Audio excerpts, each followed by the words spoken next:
Morning student. Online class में बच्चों आप सभी का स्वागत है। मैं अल्पना सोनी आपको हिंदी की भारत की खोज किताब के पाठ 2 तलाश के बारे में आपको जानकारी दे रही हूँ। जैसे कि बच्चों हमने पाठ 1 में नेहरू जी के विषय में पढ़ा था कि नेहरू जी की 9वीं जेल यात्रा थी अहमदनगर किले की, और उन्होंने वहाँ पर बहुत सी खोज के बारे में उन्होंने अपने पत्र के द्वारा हमें जानकारी दी थी। उनके पत्रों के माध्यम से हम अपने भारत के इतिहास को समझ पा रहे हैं और आगे की जानकारी मिल रही है। तो इस पाठ में भी नेहरू जी की खोज ही है जो हमें यहाँ तक पहुँचाई है, और हम पाठ 2 तलाश में भारत के अतीत की झांकी के बारे में जानेंगे। तो करते हैं आदर्श वाचन। बीते हुए सालों में मेरे मन में भारत ही भारत रहा। इस बीच मैं बराबर उसे समझने और उसके प्रति अपनी प्रतिक्रियाओं का विश्लेषण करने की कोशिश करता रहा हूँ। मैंने बचपन की ओर लौटकर याद करने की कोशिश की कि तब कैसा महसूस करता था। मेरे मन में इस अवधारणा ने कैसा धुंधला रूप ले लिया था और मेरे ताज़ा अनुभव ने उसे कैसे संवारा। नेहरू जी हमारे भारत के अतीत यानी बीते हुए समय की झांकी के बारे में सोच रहे हैं कि बचपन में भी वह देश के प्रति जैसा सोचते थे, और आज जब उन्हें इस खोज करने का अवसर मिला है तो उन्होंने कैसे उन अतीत के चलचित्रों को अपने पत्रों के माध्यम से जानकारी दी है। आखिर यह भारत है क्या? अतीत में यह किस विशेषता का प्रतिनिधित्व करता था?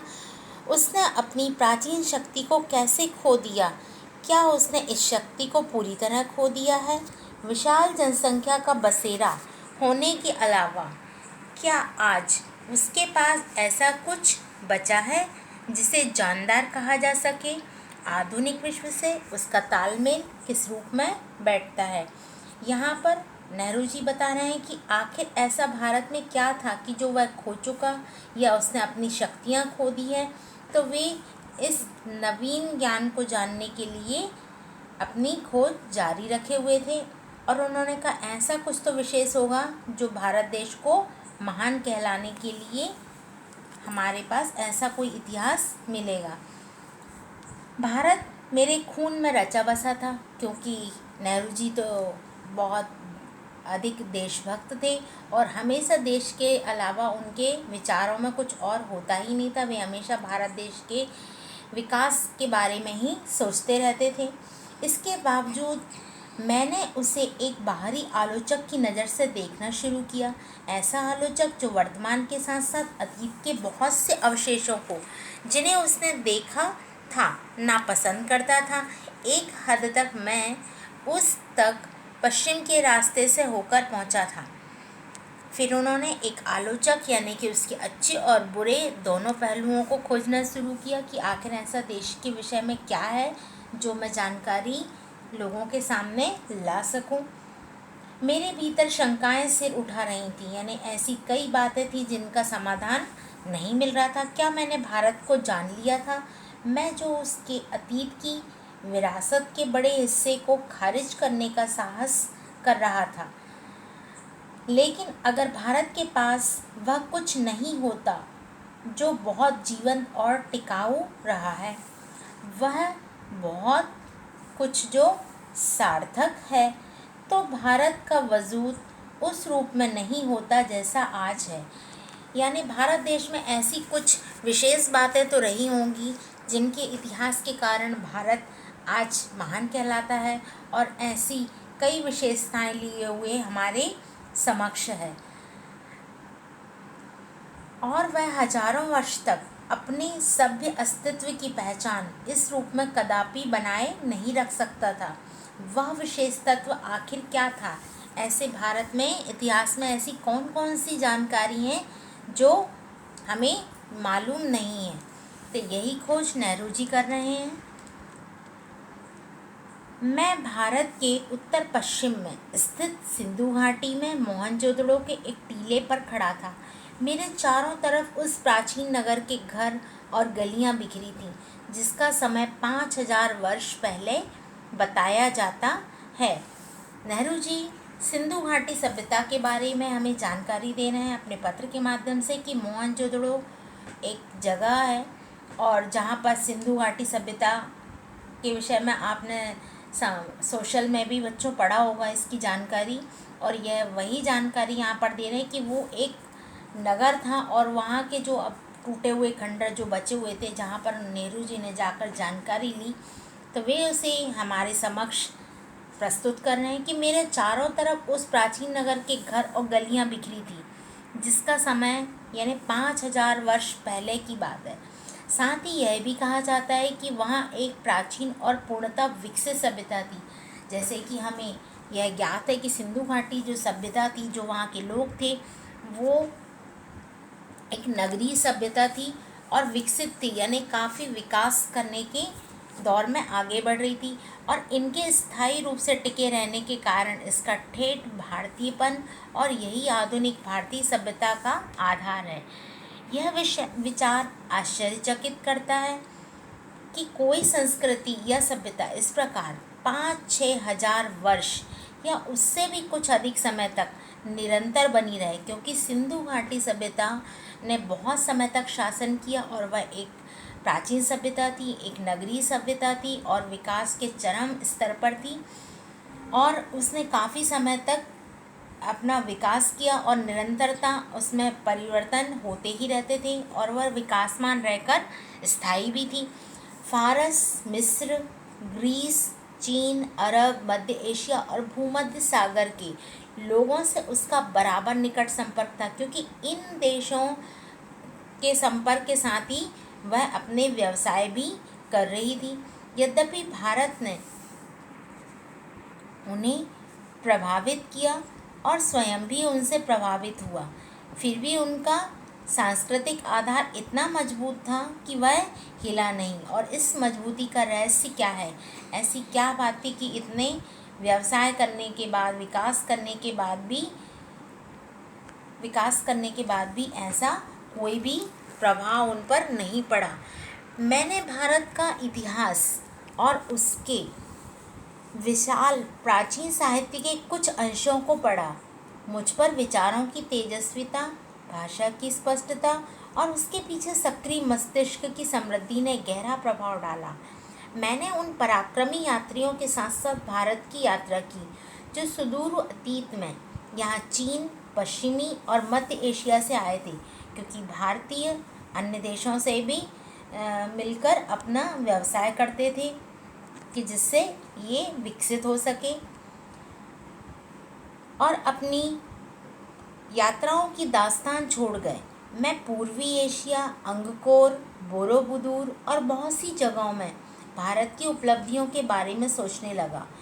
मैं उस हिमालय पर घूमता रहा जिसका पुराने मिथकों और दंत कथाओं के साथ निकट संबंध है। दंत कथा यानी कि जो हम लोगों के मुंह से प्राचीन समय से पीढ़ी दर पीढ़ी जिन कथाओं के बारे में जानकारी लेते आ रहे हैं, तो यहाँ नेहरू जी ही यह सब खोज करके अपने विचार पत्रों में प्रस्तुत कर रहे हैं। पहाड़ों के प्रति मेरे प्रेम ने और कश्मीर के साथ मेरे खून के रिश्ते ने मुझे उनकी और विशेष रूप से आकर्षित किया। इस महान पर्वत से निकलकर भारत के मैदान में बहने वाली भारत की विशाल नदियों ने मुझे आकर्षित किया और इतिहास के अनगिनत पहलुओं की याद ताज़ा की। इंडस या सिंधु, जिसके आधार पर हमारे इस देश का नाम पड़ा इंडिया और हिंदुस्तान, जिसके पार करके हजारों वर्षों से यहाँ जातियों, कबीले, काफिले और फौजें आती रही हैं। यानी हमारे भारत देश में बाहर से भी, अन्य देशों से भी लोग यहाँ पर आए और हमारे यहाँ शरणार्थी बनकर उन्होंने यहाँ पर शरण ली। ब्रह्मपुत्र इतिहास की मुख्य धारा से लगभग कटी हुई पर पुरानी कहानियों में आज भी जीवित उत्तर पूर्वी और पहाड़ियों के हृदय में पड़ी गहरी दरारों के बीच बरबस मार्ग बनाती हुई भारत में प्रवेश करती है।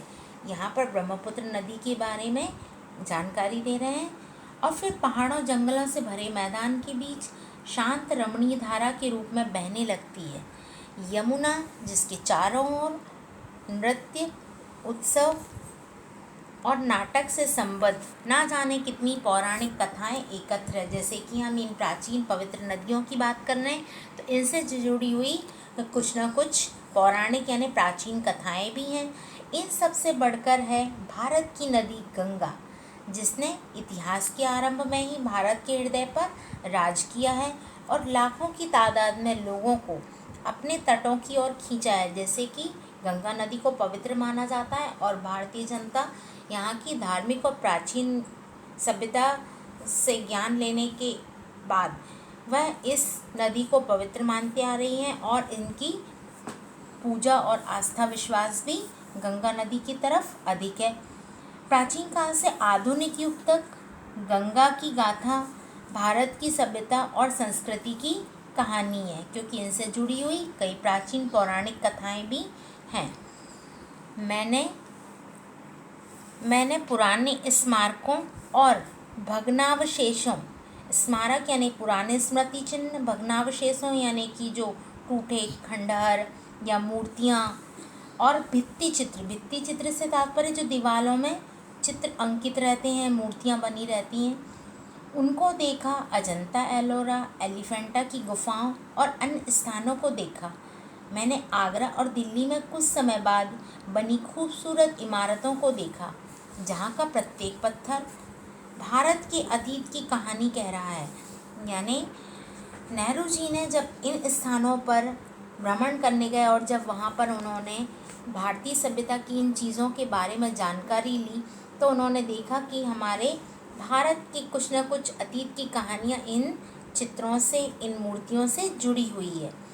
मैं अपने शहर इलाहाबाद में या फिर हरिद्वार के महान स्नान पर्व कुंभ के मेले में जाता हूँ। जैसे कि कुंभ का मेला एक पवित्र तीर्थ स्थान है और इलाहाबाद में यहाँ पर इस कुंभ के मेले में कई धार्मिक श्रद्धालु जाते हैं और वे इसका पुण्य का लाभ लेने के लिए काफ़ी भीड़ भी इकट्ठा होती है।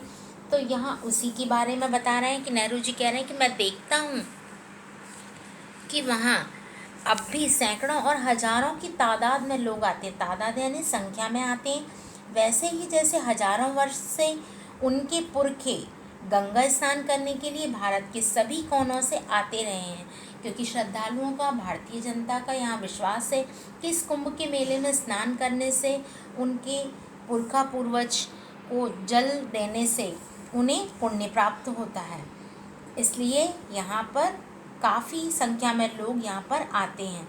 मुझे 1300 साल पहले चीनी यात्रियों और कुछ दूसरे लोगों द्वारा लिखे इन पर्वों के वर्णनों की याद आ जाती है। जो कुछ इतिहास उन्हें प्राप्त हुआ उसके बारे में वे बता रहे हैं कि ये मेले पुराने पड़ चुके थे और अनजाने प्राचीन काल में गुम हो गए थे। मुझे हैरत होती थी, यानी हैरानी होती थी कि वह कौन सी प्रबल आस्था थी, आस्था यानी विश्वास था, जो हमारे लोगों को अनगिनत पीढ़ियों से भारत की इस प्रसिद्ध नदी की ओर खींचती रही है। ऐसा कौन सा विश्वास, ऐसी कौन सी धार्मिक आस्था है जो इस गंगा नदी और ये कुंभ के मेले में जो आयोजन होता है, इसका पुण्य लेने के लिए लोग क्यों इतनी दूर दूर से आते हैं, यह उनको बार बार सोचने पे मजबूर कर रही थी।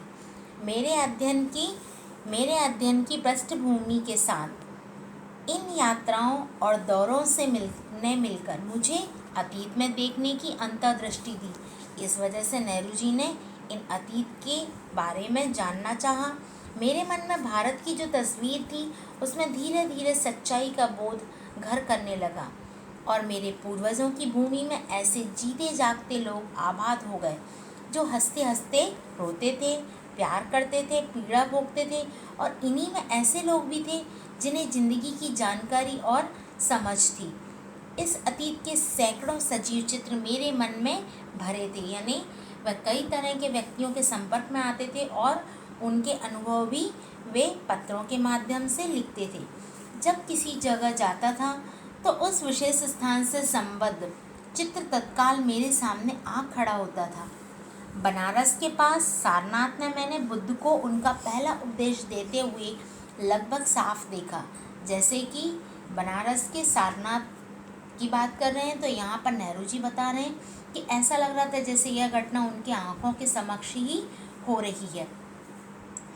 2500 वर्ष का फासला तय करके उनके कुछ अभिलिखित शब्द, अभिलिखित यानी जो उनके द्वारा लिखे गए शब्द थे, जैसे दूर से आती प्रतिध्वनि की तरह मुझे सुनाई पड़ी।